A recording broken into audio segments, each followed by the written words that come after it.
Now, of course, strengthening the U.S. economy was a repeated promise from President Trump during his campaign for a second term. Now, while some of the economic data has remained strong in the past few months, there are some warning signs. Consider this, for example. All major indexes are down at least 7% since the president's inauguration. And consumer sentiment, it's dropped 4 straight months.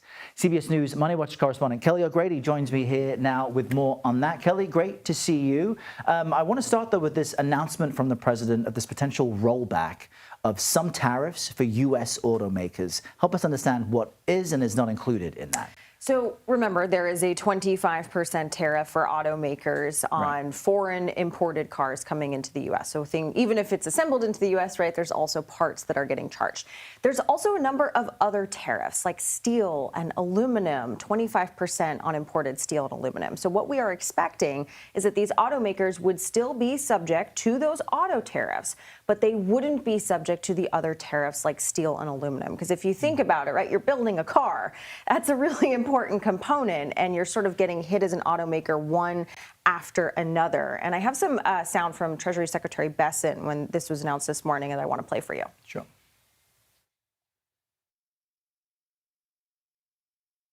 They are saying you guys are not talking about it. So is that true? Look, they have a different form of government. They're playing to a different audience. So I'm not going to get into the nitty-gritty, again, of who's talking to whom.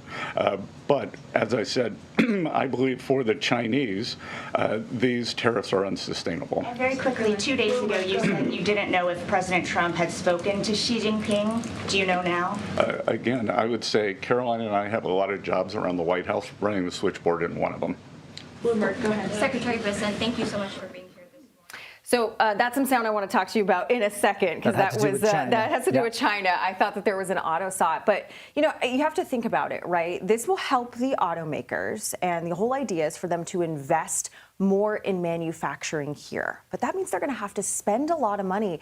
At the same time, they could see lower auto sales. And in fact, GM just reported earnings, and they said that they're rethinking their 2025 forecast. So maybe they're not going to see as many tariffs, but think about it. You, me, we're going to be seeing tariffs on so many other items. How many people are still going to be willing to go out and buy cars? And you've mentioned that so many times, that the consumer sentiment, how they perceive prices in the future, does influence how they will or will not spend right now. And I want to ask you about what Besant was discussing there. He was pressed on, is the president having one-on-one conversations with China right now? And he seemed elusive as far as an answer goes there. But why is that such a crucial, if not the most crucial component of this tariff conflict?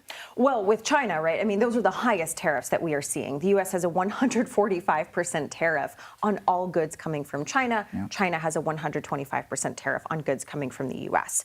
It's really important for 3 reasons. You just mentioned consumer sentiment. That's the big one. So many of our goods come from China that until we see movement, whether it be China or frankly, any trade deals, you're not going to see that sentiment get better likely. Second thing is that look at what we are wearing, right? A lot of the things may come from China. Until we get a trade deal with them, you aren't going to see, sort of that outlook on inflation get better. And so that's a really important one. And then finally, when it comes to markets, everyone's looking at their 401ks. When you don't have clear messaging that there are negotiations, that there are movements towards the middle, you're going to see investor sentiment continue with that uncertainty, and that's going to affect retirements. Now, the president and the administration says, just hang on. It will be bumpy for a while, but these dramatic changes are necessary so that they can strengthen the U.S. economy in the long term. For consumers, though, is that a message that lands, or do you expect that, at least in the short term, until we see something tangible, people will be frantically checking their 401ks and perhaps holding back in areas where they can?